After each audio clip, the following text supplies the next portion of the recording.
자, 안녕하세요. 이제 새해가 밝았죠? 그래서 새로 공부를 시작하신 분들 계실 거고, 그 다음에 이제 11월부터 시작은 하셨지만, 코로나 이런 것들 때문에 제대로 강의를 듣지 못하신 분들도 계실 텐데, 자, 이제는 이제 1월입니다. 실제적으로 이제 10월 말에 시험을 보기 때문에, 그렇게 사실은 이제 시간이 그렇게 많지가 않습니다. 그렇죠? 그래서 계획 제대로 좀 세우시고, 그 다음에 우리 중개사 시험 공부 어떻게 해야지만이 기본적으로 빨리 접근을 하셔서 합격할 수 있는지 거기에 초점을 좀 맞추셔야 돼요.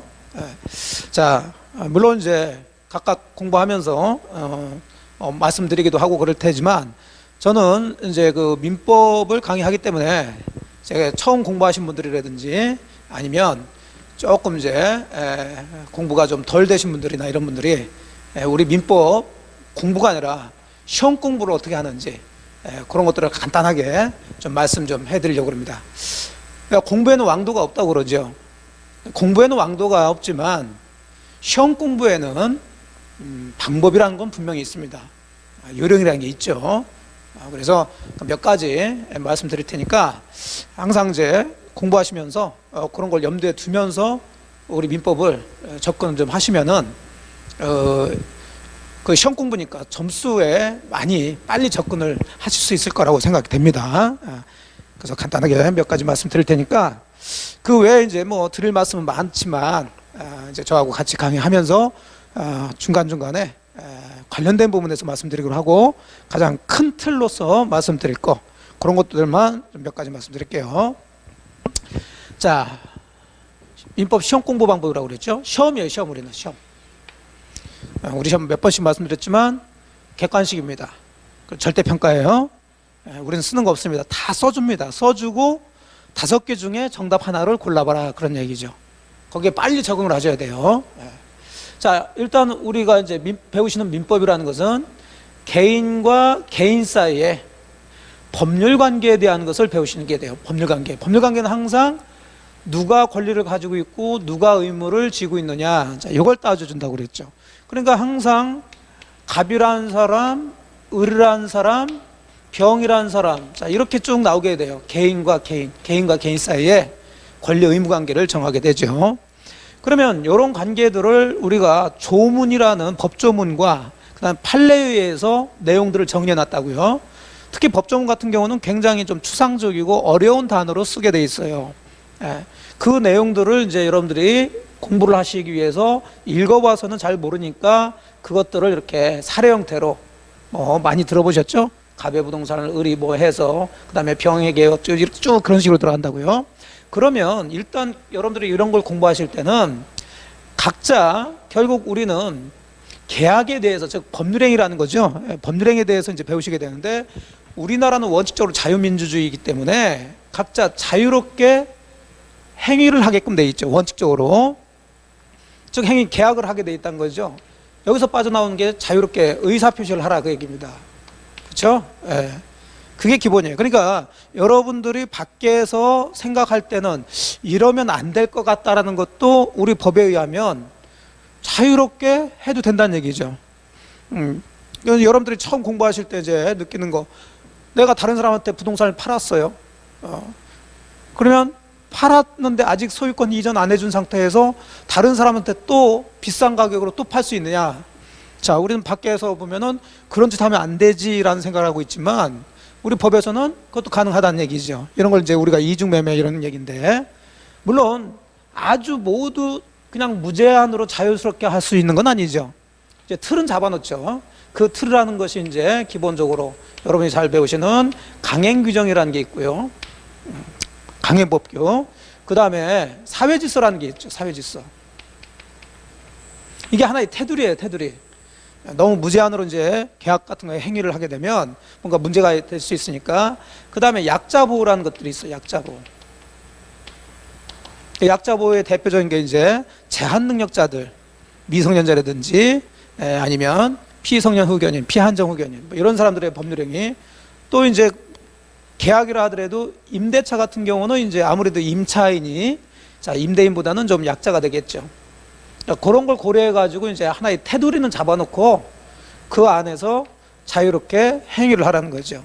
거기서 이제 의사표시라는 얘기가 나오고, 그러면서 자유롭게 하면서 양 당사자의 각각의 공평을 추구하더라는 거죠. 공평을. 이게 이제 어떻게 보면 물론 민법의 원리라는 게 여러 가지가 있지만 가장 기본적인 원리가 공평이에요. 공평.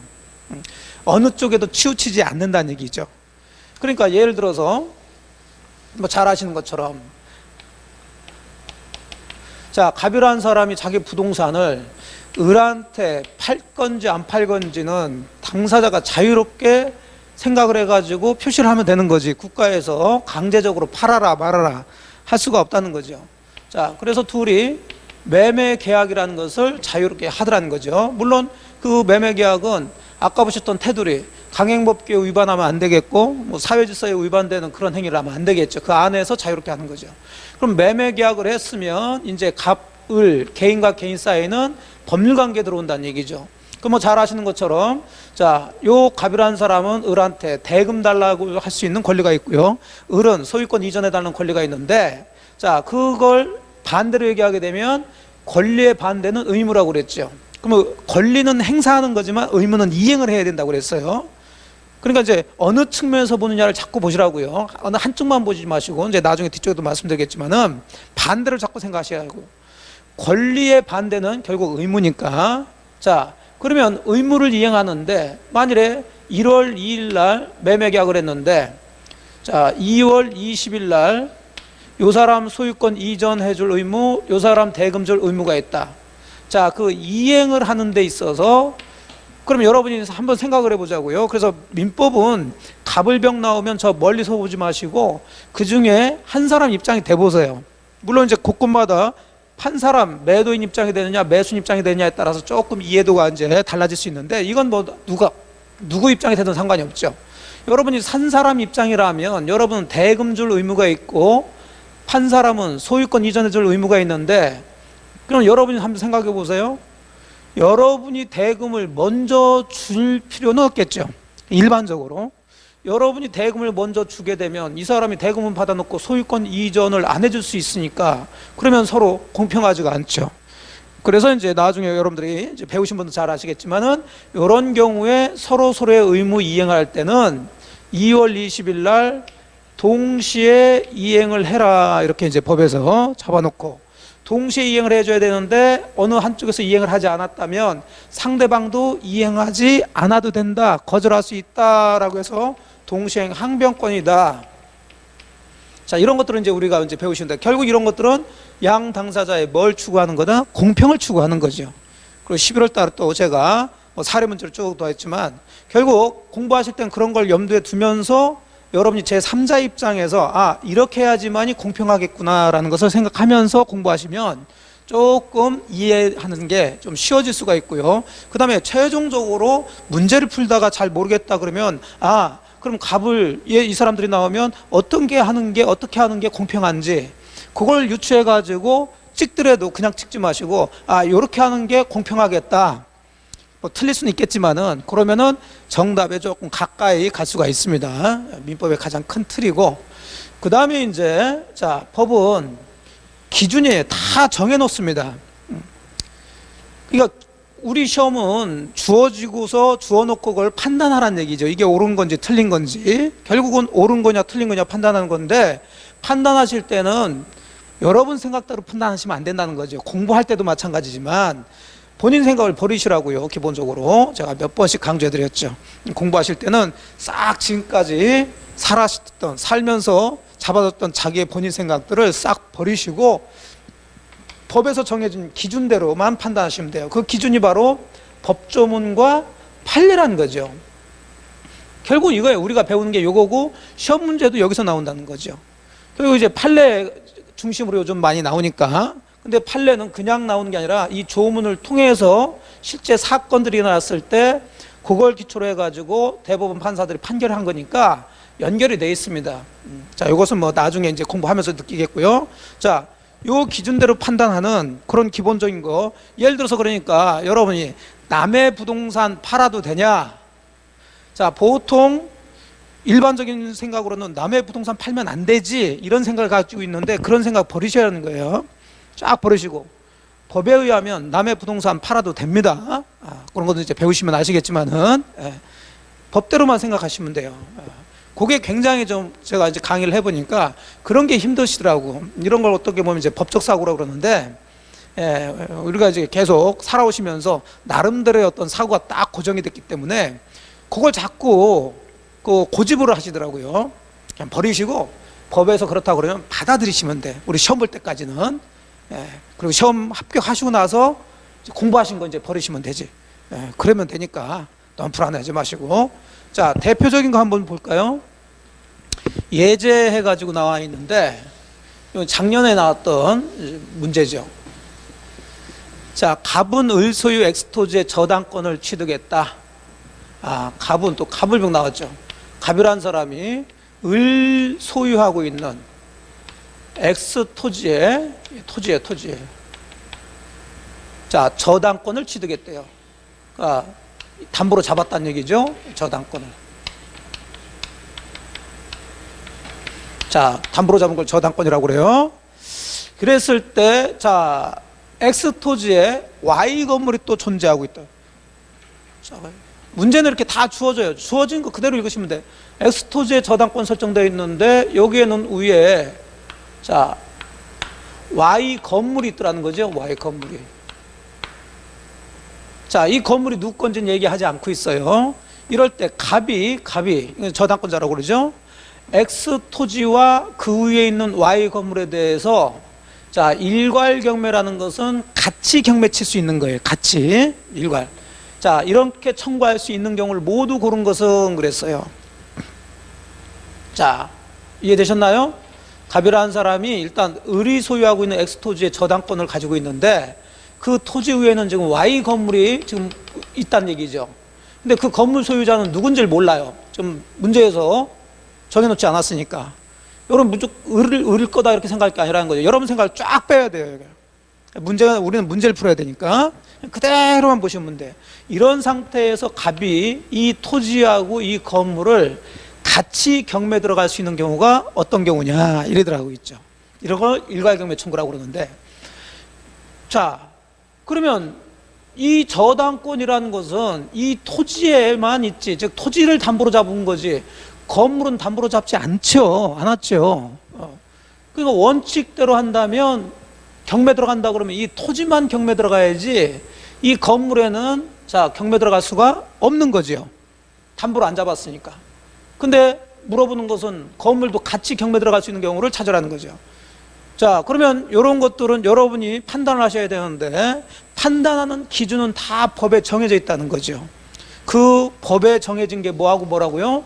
조문하고 판례라는 거죠. 그러면 얘는 이제 문제만 보시고 사례는 이제 나중에 자, 좀 이따가 보도록 하고, 그러면 기준을 먼저 보시면 되죠. 기준.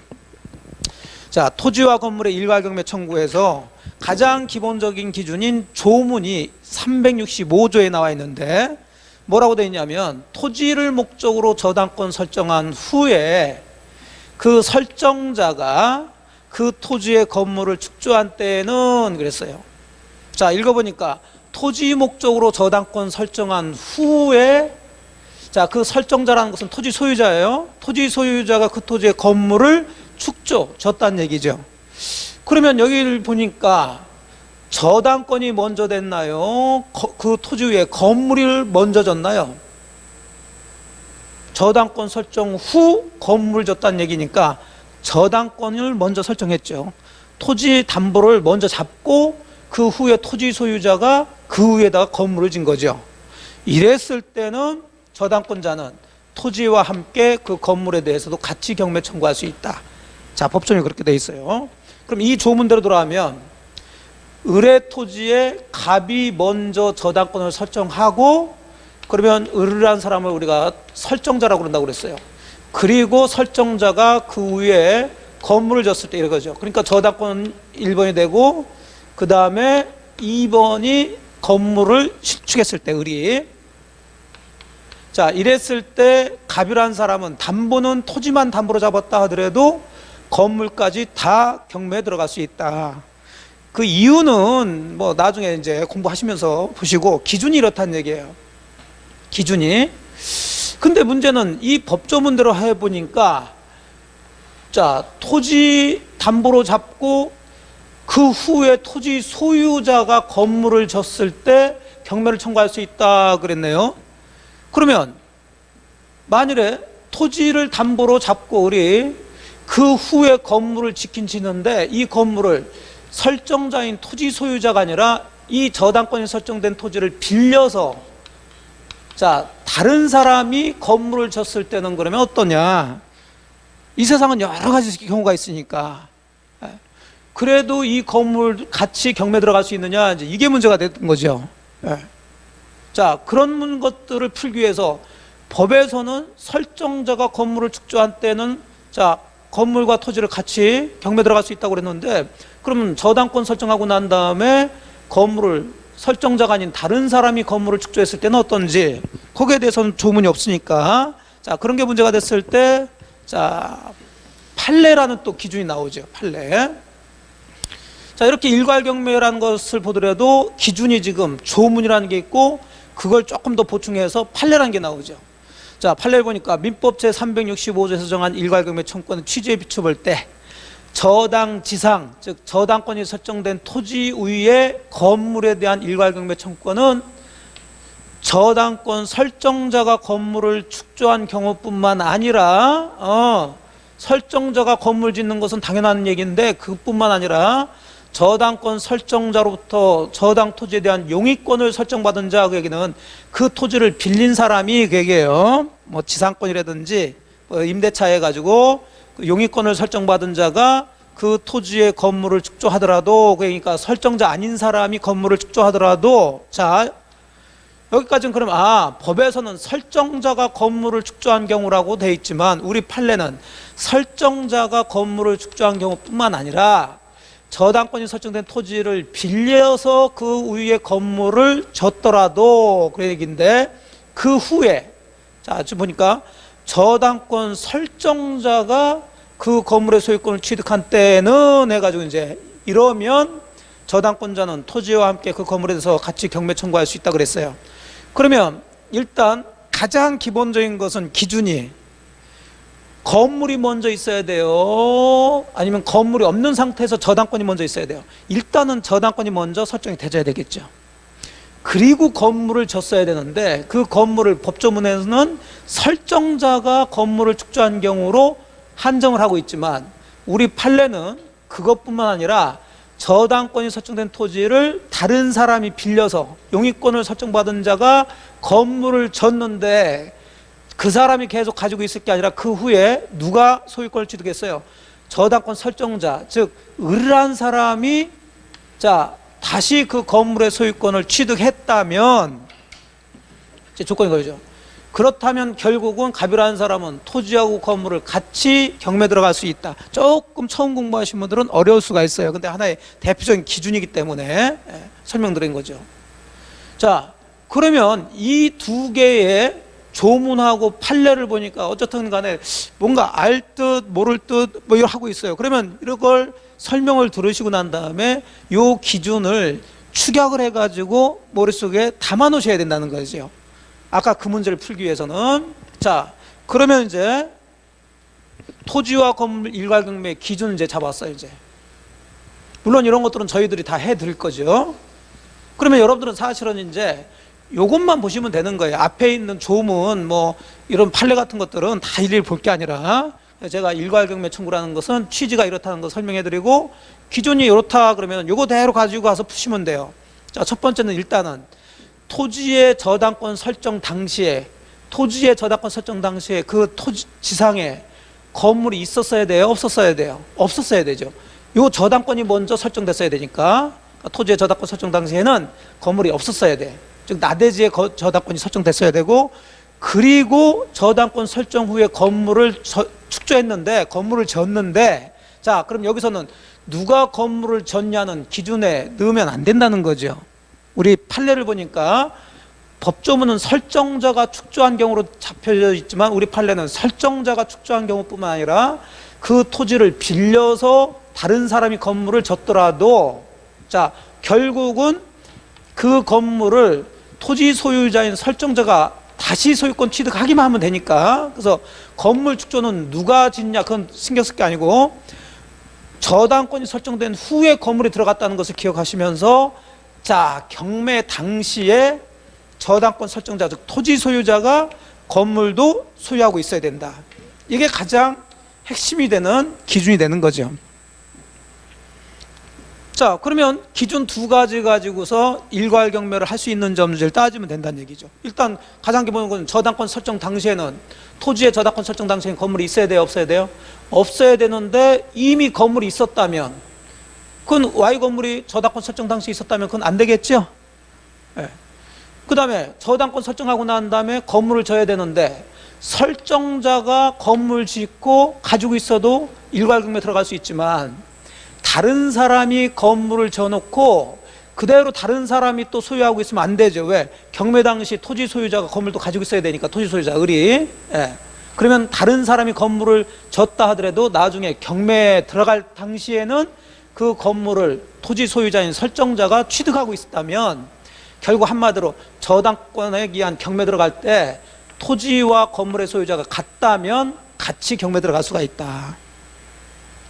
자, 조금 어렵게 느껴지지만 이런 걸 배우시는 거예요. 그러면은 일괄 경매 얘기 나오면은 요 두 가지 기준을 딱 머릿속에 담고, 자, 가서 이제 문제를 푸시면 된다는 거죠.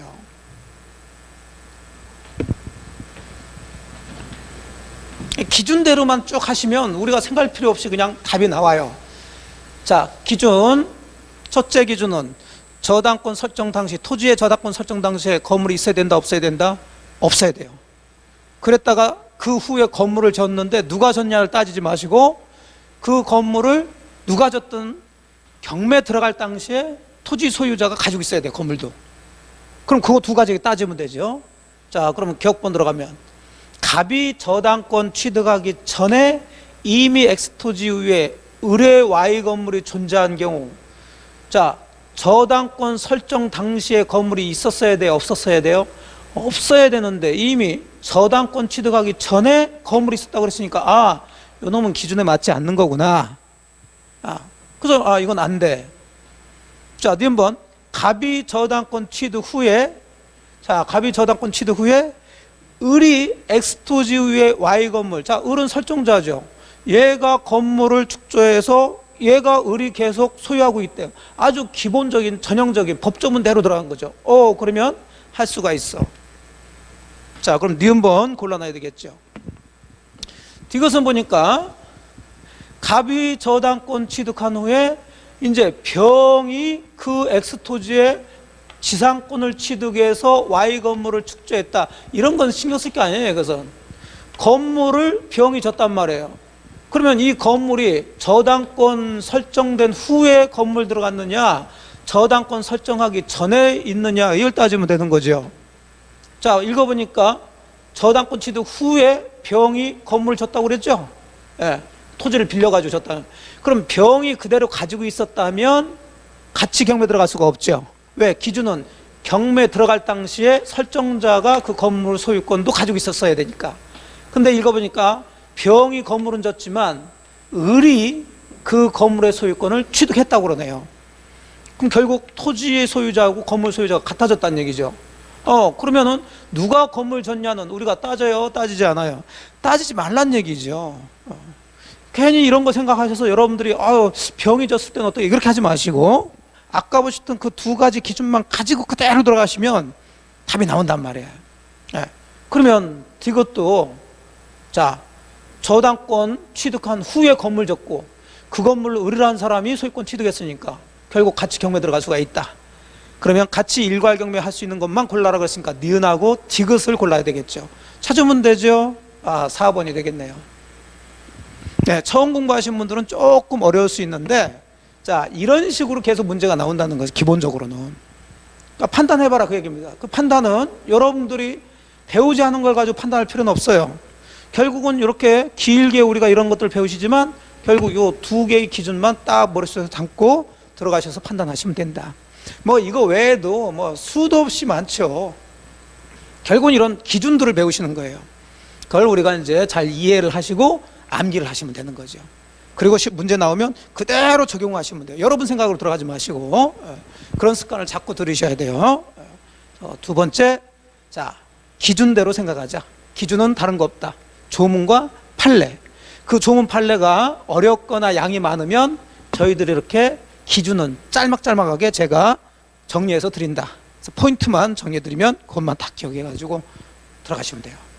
자, 그 다음에 세 번째 여러분들이 조금 보셔야 될 게, 우리 민법은 권리라든지 제도라든지 아니면 무슨 행위라든지 이런 것들이 쭉 구별이 되어야 돼요. 이런 걸 분류하고 구별해서 보는 그런 습관을 들이셔야 됩니다. 가장 흔한 게, 우리 공부하신 분들이 가장 흔한 게, 팔았다. 나 아파트 팔았어. 그럼 팔았으면 이미 남의 거야. 우리가 공부하신 분들이 생각하는 게요. 그건 아니죠. 팔았다고 남의 거 된 게 아니죠. 그냥 판 것은 나중에 돈 받으면 넘겨주겠다고 약속만 한 거지. 그죠? 그럼 팔았다고 해서 남의 건 안 되지만 나중에 돈 받았으면 이제 그 산 사람한테 그 부동산의 소유권을 넘겨주는 또 행위를 또 해야 되겠죠. 등기서류 가지고 같이 등기 치는 거. 자, 이런 것들을 우리 민법에서는 이렇게 나눈단 말이에요. 파는 행위하고 그 다음에 그 판 이후에 소유권을 또 넘겨주는 행위. 근데 우리는 이걸 다 묶어서 본단 말이에요. 묶어서. 그러니까 팔았어 그러면은 이미 남의 것이 돼버리고 이렇게 된다는 얘기죠. 그렇게 하지 마시고 이렇게 구별하세요. 꼼꼼하게. 특히 각종 권리나 제도 등을 구별해서 보시라는. 그러면 문제를 푸실 때 외우지 않더라도 이해가 안 되더라도 문제를 풀 수 있는 게 굉장히 많아요. 이게 구별만 잘 하시면. 가장 기본적으로 구별하셔야 될 게, 여러분들이 이제 민법 총칙을 배우시게 되면, 민법 총칙은 법률행위를 배우신다고 그랬죠. 자, 그래서 이제 그런 것들을 굉장히 많이 강조를 해드리는데, 법률행위 파트는 결국은 자, 당사자에 대한 거하고 그 다음에 목적에 대한 거하고 그 다음에 의사표시에 대한 순서대로 해가지고 공부를 하신단 말이에요. 이게 왜 그런지는 제가 수업 시간에 설명해 드렸으니까. 그리고 이제 법률행위 예외적으로 대리가 나오고 무효취소나 이렇게 쭉 들어가는데, 어차피 당사자는 우리 시험 범위가 아니니까 제가 비교해 드릴 건 아닐 거고, 자, 목적과 의사표시인데 어쨌든 간에 법률행위 파트를 배우실 때 당사자 파트하고 그 다음에 목적 파트하고 그 다음에 의사표시 파트는 이게 다르단 말이에요. 기본적으로. 똑같이 무효취소로 끝나는 거지만 이쪽에 무효취소하고 이쪽에 무효취소가 다르다는 얘기죠. 자, 그런 것들을 잘 파악을 빨리 하셔야 돼요. 그러니까 공부하실 때 이 안에 있는 것들만 쭉 가다 보면 똑같이 무효가 되고 취소가 되니까 막 헷갈려요. 어디서 무효가 되고 어디가 취소가 되는지를 정확하게 잡고 들어가시라는 거죠. 여기뿐만 아니라 다른 데도 마찬가지입니다. 그래서 예를 들어 이제 하나 예를 드는 건데, 앞쪽에 있는 거니까. 자, 목적이 유효가 되려면, 정상이 되려면 확정할 수 있어야 되고, 실현 가능해야 되고, 그 다음에 적법해야 되고, 그 다음에 사회적 타당성이 있어야 된다. 그거 잘 아시죠? 자, 의사표시가 정상이 되려면 의사와 표시가 뭐 해야 되고, 일치가 돼야 되고, 그 다음에 하자가 없어야 된다. 이런 걸 배우신다고.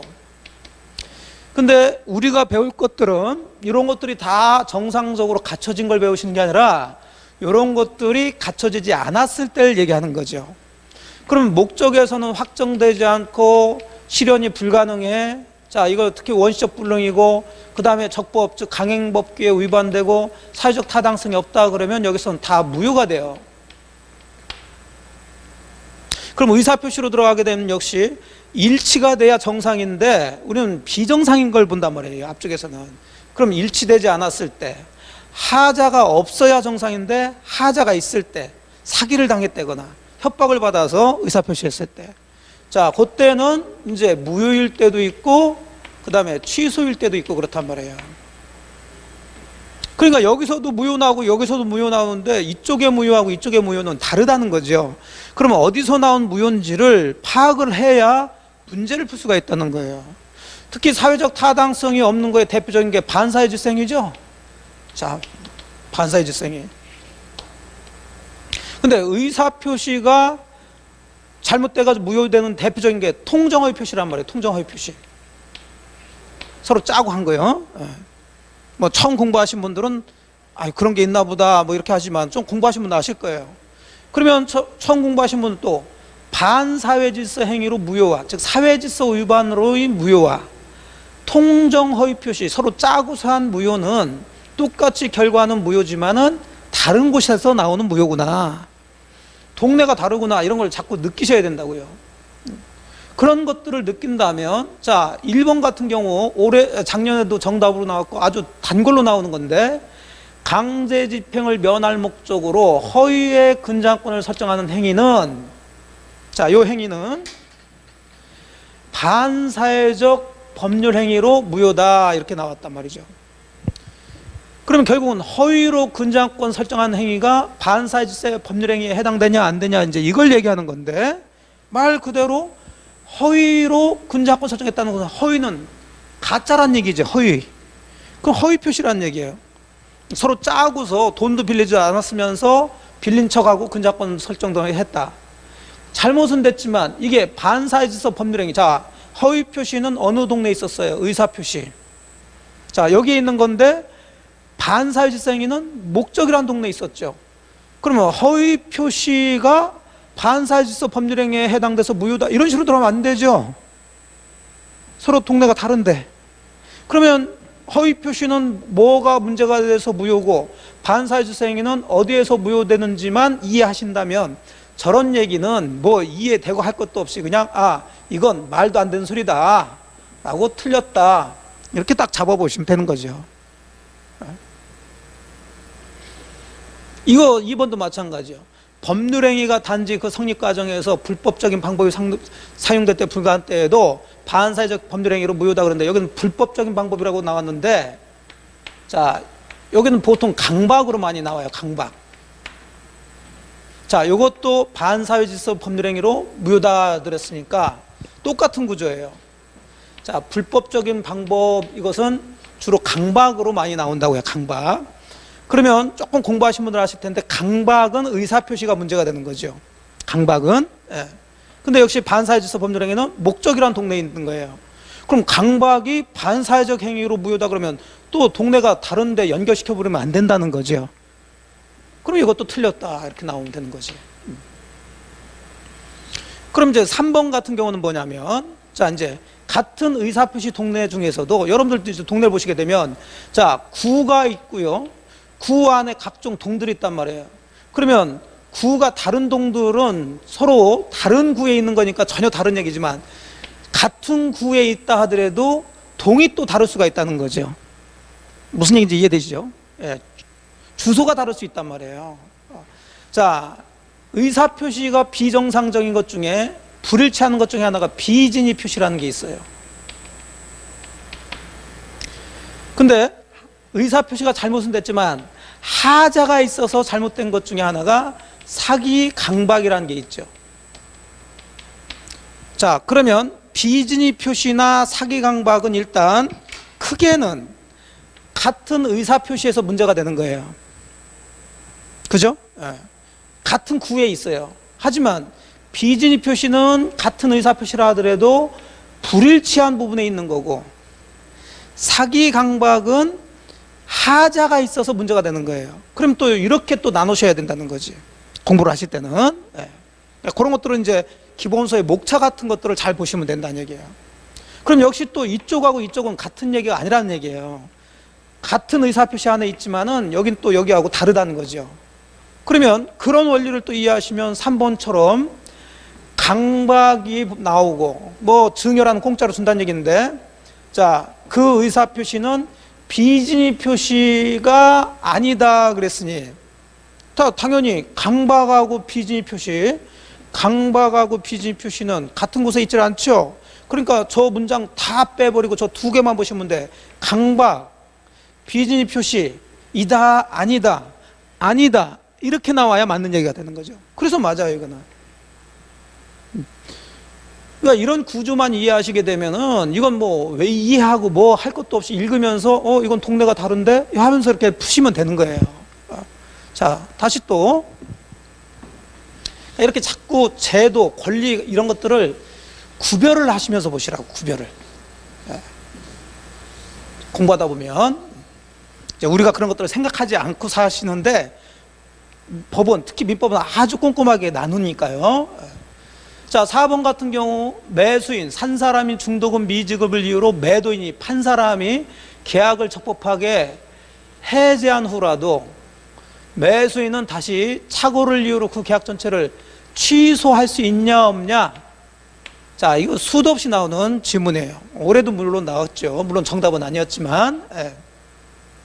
자, 그러면 여기 같은 경우도 여러분이 처음 공부하신 분들은 배우지 않았지만 그래도 해제하는 거하고 취소는 같은 제도가 아니겠구나 느끼시면, 같은 제도가 아니라면 각자 보시면 되는 거예요.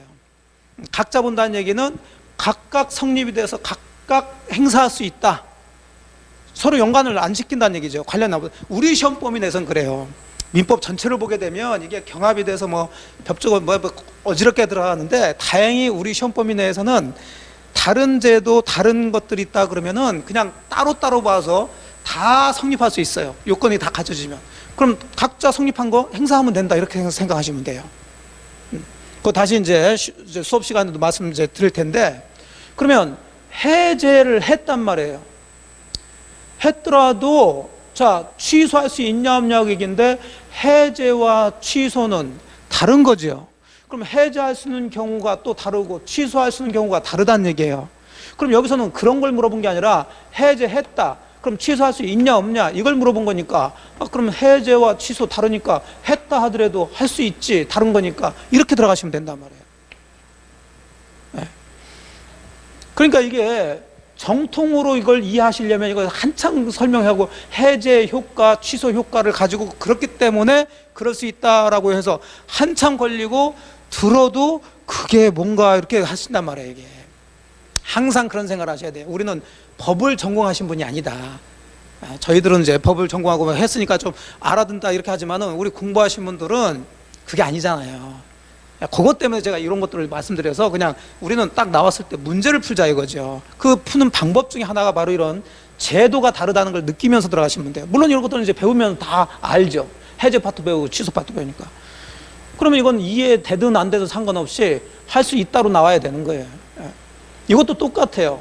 최근에 나온 판례인데, 매도인의 하자담보 책임이라는 게 있어요. 이게 성립되냐 안 되냐, 또 착오를 이유로 취소할 수 있냐 없냐, 똑같은 구조로 들어오죠. 그러면 하자담보 책임은 뭔지 몰라. 근데 이게 이 제도하고 또 취소란 제도는 또 다르겠구나, 또 어느 정도 공부하시면 다르다는 걸 알아요. 그러면 이거하고 이것을 연관시키면 돼, 안 돼? 안 된다고요. 요거하고 요걸 연관시키면 안 되는 것처럼, 그러면 하자담보 책임이라는 것이 성립이 되든 성립이 되지 않든 상관없이 취소할 수 있다로 나와줘야 된다는 거예요. 자, 좀 이해가 되셨나요? 그런 구조를 다 이해는 못하더라도 좀 다른 것은 다르게 봐야 되겠구나를 자꾸 머릿속에 생각하시면서 공부를 하시라고요.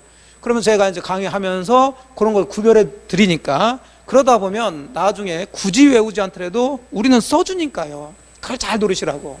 우리 시험은 다 써줘요. 써주고 5개 중에서 하나를 골라내시면 된다고요. 충분히 골라낼 수 있습니다. 그래야지 빨리 시험에 적응을 해요. 근데 어느 분들은 왜 그러냐를 자꾸 따져요.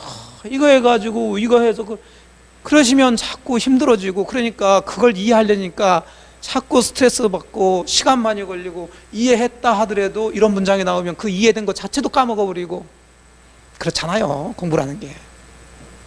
근데 이런 식으로 딱 하게 되면은 나왔으면 달라? 그러면 서로 연관 짓지 말자. 네 뭐 하든 말든 나 할 수 있어, 이렇게 들어가시면 된다고. 조금 더 자세한 것은 이제 수업 시간에 계속 말씀드리겠지만 기본 구조가 그렇게 생각하세요. 우리 시험 범위는 그래. 중개사 시험 민법 전체로 공부하실 땐 그렇게 하시면 안 되는데. 자, 4번째 보시게 되면, 당연히 이제 어쨌든 시험 공부든 뭐든 내용을 이해해야죠. 노력하세요, 이해하려고. 그래서 쉽게 이해되는 것은 쉽게 이해하세요. 근데 너무 이해에 치중하지 마시라는 거예요. 제가 지금 강조해 드리는 것은. 그러니까 아까처럼 내가 이해가 안 되면 도저히 이것은 나는 진도가 안 나간다, 이러신 분들 계시는데, 그런 성격들을 조금 버리세요. 아까처럼 이해가 되지 않는다 하더라도 이렇게 해서 딱 이렇게 풀 수 있다 그러면은 그렇게 해서 들어가셔도 충분하다는 얘기죠. 그런 방법들은 제가 지금 계속 얘기하고 있으니까. 그 다음에 이해가 된다 하더라도 왜 그러지? 납득하려고 하지 마세요. 법은 그렇다는 얘기니까. 그냥 제일 제가 봤을 때 법 공부는 자기 고집이 없으신 분들이 잘하시는 거야. 그냥 법에서 그렇대. 알았어. 내가 그렇게 할게. 그거 받아들이시면 돼. 근데 이제 법을 전공을 하실 분들은 그렇게 하시면 안 돼요. 자꾸 파고 들어가야 됩니다. 근데 우리는 시험 공부를 하는 거니까 제가 못하지만, 근데 가끔 가다 보면 전공을 하시는 분들이 계셔.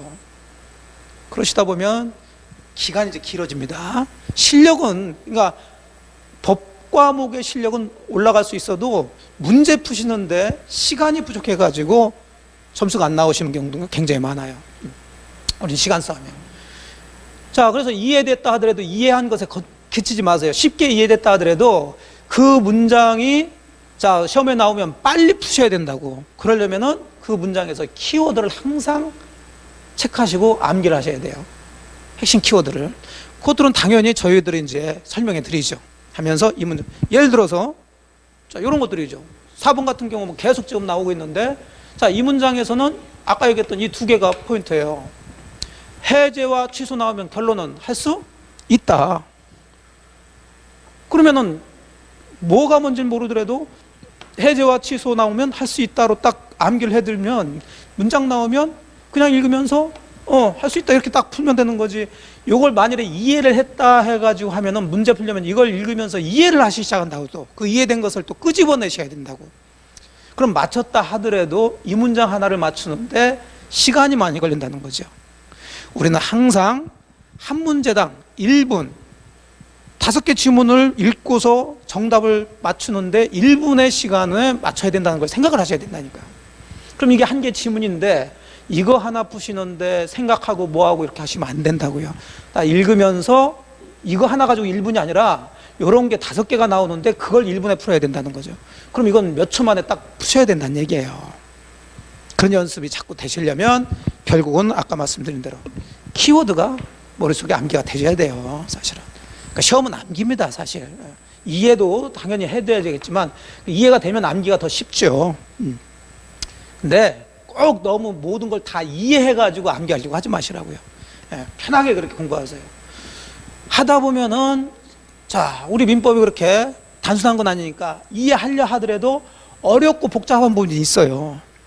그러면 결국 우리 시험은 OX잖아요. 거기에 해당되냐 안 되냐 할 수 있냐 없냐니까 딱 되는 거 안 되는 거 딱 정리해서 외우세요. 외우시는데 외우는 방법도 있죠. 일단은 양쪽 다 외우려면 양쪽이 다 계속 헷갈려요. 우리는 써주면서 문제를 풀어보라는 얘기니까 이 중에 한쪽을 먼저 외우세요. 정리해놨으면. 그럼 어느 쪽을 외우느냐? 그건 저희들이 제가 이제 강의하면서 이 부분을 외우세요 이제 말씀드릴 거라고. 되도록이면 적은 쪽을 외우셔야 되겠지. 적은 쪽을. 많은 것보다는 적은 쪽. 그럼 어차피 이쪽만 외우두시면 우리는 써주니까 외운 게 아닌 것이 나왔다 그러면은 O로 들어가면 되는 거죠. 그렇게 자꾸 반대로 생각하시면 되는 거예요. 편하게. 또 꼭 적은 게 아니라 또 많이 나오는 부분을 또 외우시면 되겠지. 자 이렇게 나눠지는데 이쪽에서 시험에 많이 나온다 그러면 이쪽을 외우셔야 되겠지. 그러니까 그런 부분들은 이제 제가 수업 시간에 딱 잡아가지고 또 제가 다 정리를 해서 들을 테니까 결국은 이걸 구별하시는 거니까 우리 시험은 자꾸 그런 생각을 하세요. 시험을 생각하셔야지. 이 내용들을 하나하나 이해하시라는 얘기가 아니에요. 이 여기에 해당되는 거와 여기에 해당되는 거 그 일일이 그 사례들을 다 이해하려면 너무나 시간이 많이 걸리고 잘 이해도 안 돼요. 이게 민법이라는 게 그렇게 사실은 그렇게 간단치가 않습니다. 하면 할수록 좀 어렵게 느껴질 수 있을 거예요. 그래서 너무 깊이 들어가지 마시라는 거예요. 이런 구조를 가지고 정확하게 암기해서 들어가시면 돼요. 자 이제 마지막이라고 할 수 있는데 물론 어차피 우리는 이제 문제를 푸셔야 되고 우리 문제는 다 아시는 것처럼 객관식 자 문장으로 써주고 그 문장 5개 중에서 정답을 하나 맞춰봐라 그 얘기예요. 그럼 결국 그 문장은 국어란 얘기죠. 그래서 제가 계속 강제 수업하면서 말씀드리는데 내용을 알긴 하는데 그 내용을 지문으로 했을 때 틀리시는 경우가 굉장히 많더라고요. 그것은 내용을 어떤 식으로 문장화해서 표현하는지 요걸 정리를 안 해놨기 때문에 그래요. 특히 가장 기본적인 것은 뭐 나중에 수업 시간에도 계속 이야기했지만 가장 기본적으로 여러분들이 문장 지문에서는 주어를 찾으시고 그 다음에 서술을 찾아야 되겠죠. 그 다음에 이제 우리는 개인과 개인 사이니까 또 권리 의무 관계니까 주어가 나오면 상대, 이걸 역격이라고 그러죠. 뭐 영어에서는 간접 목적어라고 그러는데 누구에게, 누가 누구에게 뭘 할 수 있냐 없냐. 이게 가장 기본적인 구조예요. 문장에서. 물론 다 그렇지는 않지만. 그러니까 갑은 을에게 자, 뭐뭐를 할 수 있다. 이러더라고요. 그러면 요런 파트를 자, 을은 갑에게 이렇게 바꿔놓을 수 있단 말이에요. 반대로. 여기선 주어를 갑으로 했는데 여기는 을로 주어를 한 거죠. 그렇다면 이 결론 부분이 달라질 수밖에 없다는 거예요. 예. 왜? 권리 의무 관계니까. 자, 그런 것들이 굉장히 많은데 대표적인 거 하나 예를 들면서 좀 마무리를 짓죠. 자, 우리 법률행위 파트에서 108조에 통정허위 표시 아까 보셨던 가짜 행위가 나오죠. 통정허위 표시 무효는 선의의 제3자에게 대항하지 못한다라는 법조문이 있다는 거예요. 자, 그럼 통정허위 표시는 가짜로 짜고 친 고스톱이죠. 갑의 부동산 을한테 실제 파는 게 아니라 빚쟁이들이 경매 들어올 것 같으니까 친구하고 가짜로 매매한 척하고 꾸며서 매매계약서 하나 위조해가지고 이렇게 친구 명의로 등기를 해놓는 거죠. 이런 걸 저기처럼 통정허위 표시라고 그래요. 공부하신 분들은 금방 알죠. 처음 하신 분들도 아 그렇구나, 허위 가짜에 계약을 한 거구나 생각하시면 돼요. 자, 그런데 어쨌든 가짜라 하더라도 지들은 알겠지만 지금 등기명에는 을로 돼 있단 말이에요. 그러면 우리 법에서는 아까도 봤지만 이 통정 가짜로 짜고 한 것은 인정해주면 안 되겠죠. 그리고 이건 무효예요, 무효. 자, 무효라면 을명의로 등기된 것도 무효가 돼서 이것도 이제 우리 현실의 생각거든. 무조건 우리는 등기된 사람이 소유자다 이런 생각을 가지고 있는데 법은 그렇지가 않아요. 등기됐다 하더라도 그 등기가 잘못됐으면 그 등기된 사람은 소유자가 아니라는 거죠. 그럼 당연히 이 등기는 짜고 가짜 매매계약을 통해서 해서 서류 위조해가지고 등기한 거니까 잘못된 등기고 등기는 을명으로 됐다 하더라도 얘가 소유자라는 거죠. 얘가 법적으로는 이게 법이란 말이에요. 자, 선의의 제3자에게 자, 선의는 모르는 걸 얘기하죠. 자, 제3자는 이걸 토대로 새로 거래한 사람, 이해관계를 맺은 사람이라고 그러는데 쉽게 얘기해서 병이라는 사람이 을 등기를 믿고서 얘건 줄 알고 자, 정상적으로 여기는 사서 이렇게 등기를 해 갔을 때 이렇게 되는 거죠. 자, 아까 처음 제가 말씀드린 대로 항상 민법은 개인과 개인 사이 자, 자유롭게 행위를 하는데 테두리 안에서 하고 그 다음에 공평을 기하는 거죠. 그러면 얘들은 짜고서 등기를 했는데 그걸 모르고 실제로 사가지고 대금까지 다 준 사람한테 등기가 됐으면 얘는 직거니까 등기는 얘의 명의로 됐다 하더라도 찾아오려고 그런단 말이죠. 그러면 찾아오려면 갑은 을하고 한 계약이 가짜라서 무효니까 얘 등기도 무효고 그러면 네 등기도 무효니까 내 거니까 내 그 등기 말소해줘 이렇게 들어올 거란 얘기죠. 그랬을 때 우리 법은 여러분이 한번 생각해 보세요. 이쪽을 보호를 해줘야 이게 공평한가요? 모르고서 거래한 사람을 보호해주는 게 공평한가요? 당연히 모르고 거래한 사람을 공평하지 짜고서 이런 행위를 하는 사람들을 보호할 필요는 없죠. 그래서 이 무효를 가지고 선이 모르고 거래한 제3자에게는 대항 주장하지 못한다 해가지고 너는 찾아갈 수 없다 이렇게 한다는 얘기예요.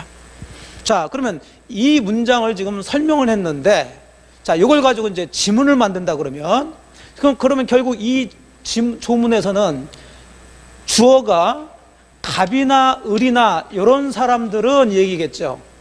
자, 이런 사람들은 선의의 누구에게 제3자에게 이렇게 들어가는 거예요. 에게 그 무효를 가지고 뭘 못한다고요? 대항하지 못한다. 주장하지 못한다. 대항은 주장이란 얘기예요. 자, 그러면 이제 이걸 어떤 식으로 바꿔치는지를 보세요. 계약이 통정허위 표시로 무효를 하더라도 선의의 제3자는 그랬어요. 자, 이제 주어가 이쪽이 아니라 이쪽으로 바뀌었죠. 얘를 제3자라고 했어요.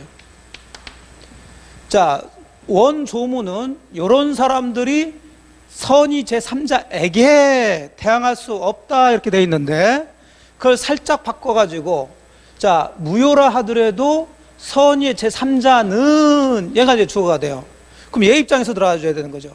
그럼 얘는 선이 모른다면 아무리 요 갑과 을의 매매 계약이 허위 표시로 무효라 하더라도 대항할 수 없다. 그 얘기는 얘가 소유권을 취득한다는 얘기죠. 이등기를 맞소할 필요가 없으니까. 그럼 결국은 권리를 취득한다 이렇게 나온다는 거죠. 자, 이쪽을 중심으로 얘기한다면, 예를 들어서 이제 이런 사례 들어오면 갑은 선의의 병에게 대항할 수 없다. 다른 말로 병의 등기 말소할 수 없다. 이렇게 없다로 나와야 되지만, 병을 기준으로 본다면 선의의 병은 권리를 취득한다. 긍정형이 돼버리는 거죠. 이해되셨어요? 네. 결국 국어적인 거예요. 이제 그런 식으로 자꾸 반대를 생각하시면 돼요. 반대. 그런 습관을 자꾸 하셔야 돼요.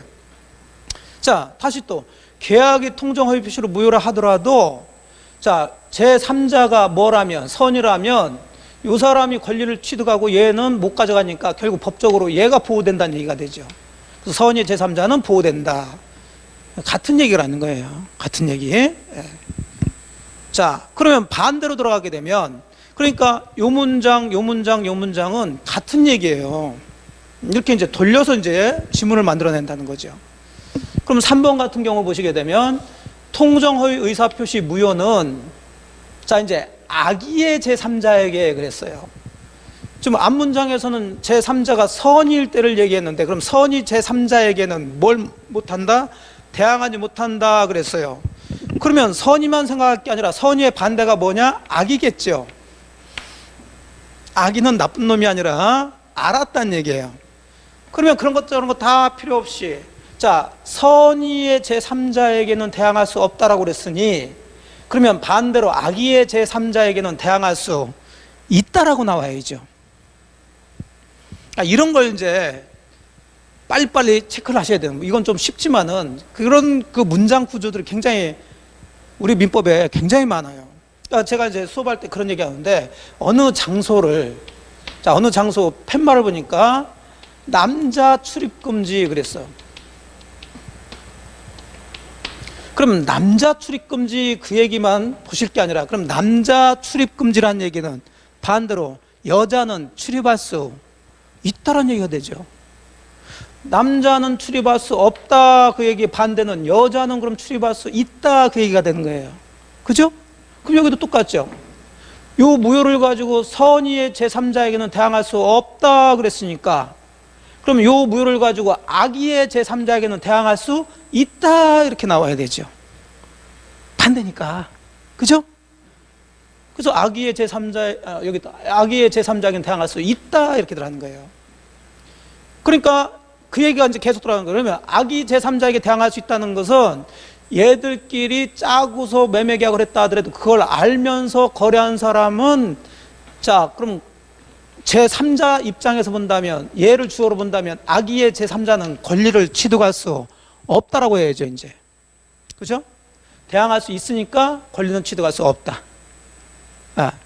그럼 결국 계약이 통정 허위 표시로 무효라면 악의 제3자는 이제 법적으로 보호된다, 안 된다? 되지 않는다.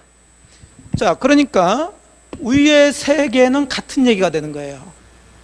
그러면 반대로 뒤에 세 개는 같은 얘기인데, 이 뒤에 3, 4, 5번은 앞쪽의 내용과는 반대로 얘기한 거죠. 반대로 얘기했지만은 결국은 요거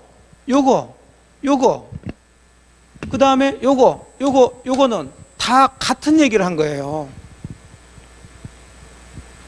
야, 다 같다니까. 남자 출입금지 하나를 가지고 여자는 출입할 수 있다. 같은 얘기잖아요. 그죠? 조금 힘들어질 수도 있겠는데 하여간 우리 공부하신 분들이 이런 걸 잘 힘들어 많이 하시더라고. 그건 이것은 법의 문제가 아니라 제가 봤을 때는 국어적인 거예요. 그래서 다시 말씀드리는데 이제 그런 연습들을 자꾸 의식적으로 해보세요. 문장에서 주어 찾으시고 상대 누구에게 찾으시고 결론을 보시고, 그러면서 반대로 들어가면 결론도 반대로 나간다. 이런 걸 자꾸 생각하시게 되면 조금 쉬워질 수 있어요. 그래서 한 5가지 정도를 제가 이제 말씀드렸네요.